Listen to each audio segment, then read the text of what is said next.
beratkan teman-teman sekalian. Dan ini yang paling banyak di Indonesia dimasuki oleh syaitan, didukung juga dengan media-media syaitan. Masalah pintu takut. Takut. Kenapa dukun-dukun itu kalau kita masuk ke tempatnya selalu gelap, ada tengkorak, remang-remang. Karena antum harus takut dulu. Kalau ada rasa takut, bisa dikuasai sama dia. Tapi kalau tidak takut gak bisa. Orang yang mau dihipnotis, kalau akidahnya benar gak bisa dihipnotis tuh. Syaitannya gak berani. Gitu kan? Dan ini kita harus hati-hati teman-teman sekalian, karena pintu takut ini selalu ditunggang oleh syaitan. Saya kasih contoh begini. Kalau ada satu rumah di Indonesia ini, anggap di Bali sinilah, karena antum lagi di Bali. Ada satu rumah teman-teman sekalian, di situ ada orang bunuh diri, gantung diri. Kira-kira mau beli rumahnya nggak? Jawab jujur ya. Kenapa nggak mau? Hah? Setelah saya jelaskan malam ini, beli besok ya. Diskonnya buat saya. Baik. Banyak orang jawabannya takut. Kenapa takut? Ada ruh gentayangan. Baik, simpan contoh itu. Ada contoh kedua teman-teman. Ada satu rumah, tadi bunuh diri ya. Sekarang satu rumah dibunuh oleh perampok. Mau beli rumahnya nggak? Sama juga. Masya Allah cuma 3 orang yang jawab, yang lain berani semua. Gak mau juga beli. Kenapa? Takut. Ada ruh gentayangan. Teman-teman sekalian, ambil dari saya malam ini dengan izin Allah. Ini ilmu dari wahyu, bukan dari saya. Tidak ada ruh gentayangan. Gak ada ceritanya dalam Islam kuburan terbuka pocongnya keluar. Gak ada itu. Gak ada tangan dari kloset tarik-tarik orang. Itu semua dusta. Dusta, perusakan akidah dari media-media syaitan, sinetronnya, filmnya, segala macam. Manusia bisa berubah jadi singa lah, bisa beginilah, macam-macam. Dusta, dusta, nggak ada dalam Islam, nggak ada. Dari mana dalilnya? Nggak ada ruh gentayangan. Baik, dengarkan hadisnya, hadis yang mulia, hadis riwayat Bukhari. Suatu hari Nabi SAW pernah mengantar jenazah sahabatnya. Waktu jenazah tersebut ditaruh di kuburan, kata Nabi SAW, kalau seseorang mukmin meninggal dunia, siapa orang mukmin teman-teman sekalian? Orang yang sudah menggabungkan antara rukun Islam sama rukun iman. Kalau antum syahadat sudah, muslim, alhamdulillah, sholat 5 waktu, zakat, puasa Ramadan, haji, sudah dikerjain. Ditambah dengan keimanan, yakin Allah ada, yakin malaikat ada mencatat, yakin diturunkan dalam Al-Quran, yakin ada Rasul yang mengajarkan Nabi Muhammad SAW, ada diterima pahalanya hari kiamat. Maka itu namanya mukmin, gitu kan? Ditambah dengan mengimani qada dan qadar. Kalau ada orang sholat, Allah ada nggak ya? Malaikat catat nggak ya? Hari kiamat saya terima nggak? Ini masih muslim, belum mukmin, masih level di bawah. Pertama muslim dulu baru mukmin. Makanya dalam hadis disebutkan ada iman, ada Islam, ada iman, ada ihsan, gitu kan? Ini level-levelnya. Nah kata Nabi SAW, kalau orang mukmin menggabungkan antara rukun Islam sama rukun iman, sholat yakin Allah ada, sholat begini dan seterusnya, maka akan datang kepadanya 3 sosok malaikat pada saat meninggal. Dan ini teman-teman bukan dongeng saya ceritakan. Ini hadis Nabi, berita wahyu yang pasti kita semua akan saksikan. Demi Allah ini benar, ini wahyu. Gitu kan? Malaikat datang, di kiri kanannya malaikat rahmah yang membawa kain kafan dari surga, yang satu malaikat maut di ubun-ubun kepalanya. Sambil berkata, ya ayyatuhan nafsul mutmainnah irji ila rabbiki radiyatan mardiyah. Hai jiwa yang baik, keluarlah kepada rahmat dan pengampunan Tuhanmu. Kata Nabi SAW, ruhnya keluar lebih mudah daripada air dari mulut kendi, cepat sekali.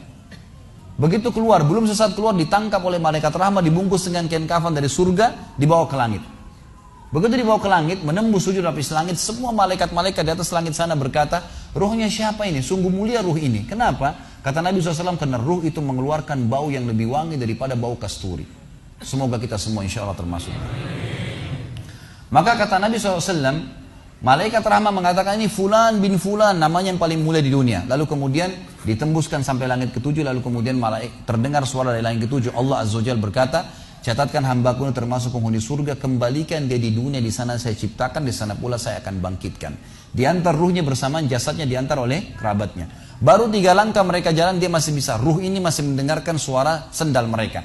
Lalu malaikat datang mendudukkan dia lalu berkata, siapa Tuhanmu, siapa nabimu, apa kitabmu. Lalu dia kalau orang beriman, kata Nabi SAW, Allah berfirman, yuthabbitullahu alladhina amanu bil qawli tsabit fil hayatid dunya fil akhirah.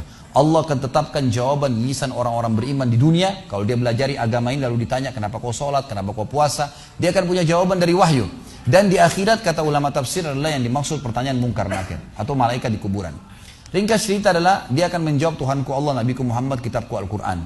Pada saat dia jawab jawaban itu, teman-teman sekalian, maka tiba-tiba saja kata Nabi SAW, malaikat tersebut membukakan baginya pintu neraka, azab, siksaan, orang teriak-teriak, api yang berkobar-kobar. Dia ketakutan. Kata malaikat, lihat dari apa Allah selamatkan dirimu. Karena kau beriman, kau nggak jadi masuk sini. Ditutup. Supaya dia tahu nih, kalau dia berbuat salah akan masuk situ. Ditutup. Dibuka pintu surga, dayang-dayang, permadani, istana yang luas, luar biasa. Dia gembira. Lalu kata malaikat, kau akan masuk di sini. Maka si mayit tersebut pun berdoa mengatakan, ya Allah, cepatkan waktu karena aku ingin masuk ke dalam surgaku. Lalu datang di sebelahnya orang yang tampangnya gagah, badannya bersih, wangi, saking sempurnanya, kata jenazah ini, ruh ini berkata, siapa kamu ini? Sungguh sempurna ciptaan Allah pada dirimu. Maka dia berkata, diam dulu. Maka dia berkata, gitu kan? Dia berkata, saya amal soleh akan menemani kau sampai hari kiamat. Insya Allah setelah riwayat ini kita sholat. Saya amal soleh akan menemani kau sampai hari kiamat. Maka kata Nabi SAW, terdengar suara, ya, Allahu alam di sini disebutkan Allah atau malaikatnya, tapi yang jelas menyampaikan dari Allah Subhanahu Wa Taala, lapangkan kuburan hambaku ini seluas pandangan matanya, dan bukakanlah pintu surga baginya setiap pagi dan petang dia melihat. Maka jadilah kuburannya taman dari taman surga sampai hari kebangkitan. Baik. Sebaliknya kata Nabi SAW, kalau orang fasik, siapa tadi fasik? Muslim yang masih berbuat maksiat. Teman-teman hati-hati. Jangan kena mengandalkan sudah syahadat kemudian bebas berbuat dosa. Hati-hati. Fasik dan orang kafir proses matinya sama. Kata Nabi SAW, orang fasik dan orang kafir akan datang kepadanya 3 malaikat. 2 malaikat azab di kiri kanannya, 1 malaikat maut dibunuh-bunuh kepalanya yang berkata, hai jiwa yang busuk, keluar kepada kemurkaan Tuhanmu. Maka ruhnya berantakan di tubuhnya, tidak berani keluar. Lalu malaikat maut menariknya dengan keras, ibaratnya seperti bulu domba yang dibasahkan, dililitkan di pohon berduri, lalu ditarik dengan keras sehingga berantakan bulu domba itu. Keluar, belum sesaat keluar ditangkap oleh malaikat azab, dibungkus dengan kain kafan dari neraka, dibawa. Baru langit pertama nggak dibukain pintu oleh para malaikat. Lalu malaikat langit berkata, siapa ruh ini? Sungguh buruk ruh ini. Kenapa? Kata Nabi SAW, karena ruh itu mengeluarkan bau yang lebih busuk daripada bau bangkai. Wa na'udzubillah. Lalu malaikat azab membawa mengatakan, ini ruhnya fulan bin fulan. Ya.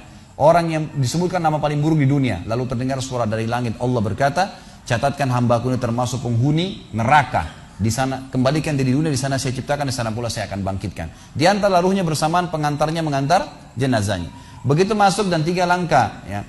Orang-orang mengantarnya lewat, malaikat datang mendudukkan dia, mengatakan siapa Tuhanmu, siapa nabimu, apa kitabmu. Walaupun muslim, rekam baik-baik ini. Ya. Lahir dalam keadaan Islam, sesekali sholat, fasik, masih banyak maksiat, tidak tobat sebelum meninggal, sama. Jawabannya kata Nabi SAW dengan orang kafir, innama aqulu kama kana yaqulun nas. Saya nggak tahu, saya cuma ikut-ikut dulu orang bilang apa, nggak bisa jawab. Lalu kemudian dibukakan baginya pintu surga, dayang-dayang, permadani, istana, pemandangan yang luar biasa, gitu kan? Maka dia kagum, kata malaikat, lihat dari apa kau haramkan dirimu. Dulu kau bisa masuk sini, tapi kau tidak mau, ditutup. Dibuka pintu neraka, azab, siksaan, orang dipotong, teriak-teriak, kesakitan. Lalu dia ketakutan, kata malaikat, ini tempat kau selamanya, kau tidak akan bisa lari. Maka dia berdoa mengatakan, ya Allah, jangan kau cepatkan waktu karena aku tidak ingin masuk ke dalam nerakaku. Lalu datang di sebelahnya orang yang buruk tampangnya, bau badannya gak enak. Lalu saking buruknya, kata jenazah ini, kata ruh ini, siapa kamu ini? Pergi dari saya, sungguh buruk ciptaan Allah pada dirimu. Maka dia mengatakan, tidak, saya amal burukmu yang akan menemani kau sampai hari kiamat. Lalu dalam penutupan hadis Bukhari ada 2 riwayat. Yang pertama, Allah Azza wa Jal mengirim kepadanya malaikat yang tidak punya penglihatan dan pendengaran. Allahu alam bagaimana nih?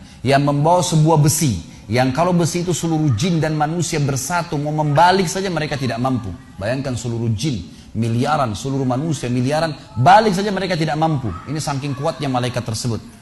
Maka menghantamkan ke tubuh orang ini, hancur, diutuhkan kembali lagi. Begitu terus sampai hari kiamat. Riwayat yang kedua mengatakan, Allah Azza wa Jal membuat dinding kuburannya merengut tubuhnya, menjepit tubuhnya sampai seperti ini tulang rusuknya. Kembali lagi. Kata ulama hadis digabungkan keduanya. Dipukul sambil diremukkan, dikembalikan lagi. Begitu terus sampai hari kiamat.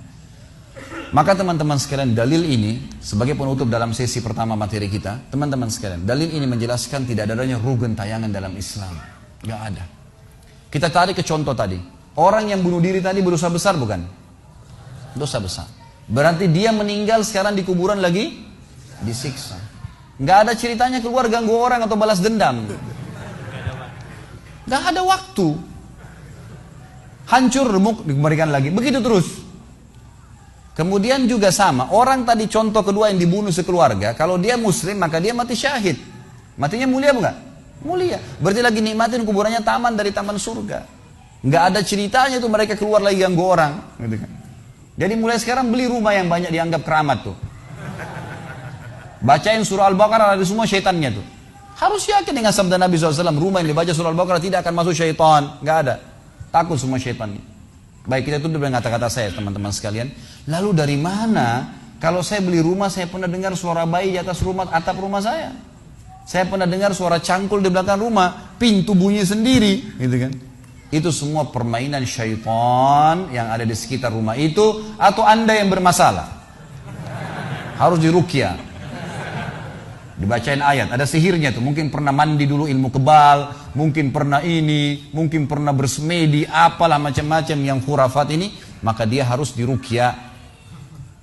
Jadi harus diobatin. Baik, begini contohnya. Kalau kita lagi lewatin tadi rumah yang orang ada bunuh diri, ini kalau ada syaitan di sini marah dengan saya, tapi saya nggak peduli. Emang dia musuh kita. A'udzubillahi minasyaitonirrajim. Gitu kan. Allah hancurin mereka. Gitu kan. Yang jelas teman-teman sekalian, kalau kita lewat di rumah yang ada orang bunuh diri, gitu kan. Misal pagarnya 10 meter, begitu kita jalan 1 meter pertama, semua syaitan itu ngerumunin kita tuh. Tuh yang bunuh diri itu perempuan, matanya belalak, rambutnya panjang, keluar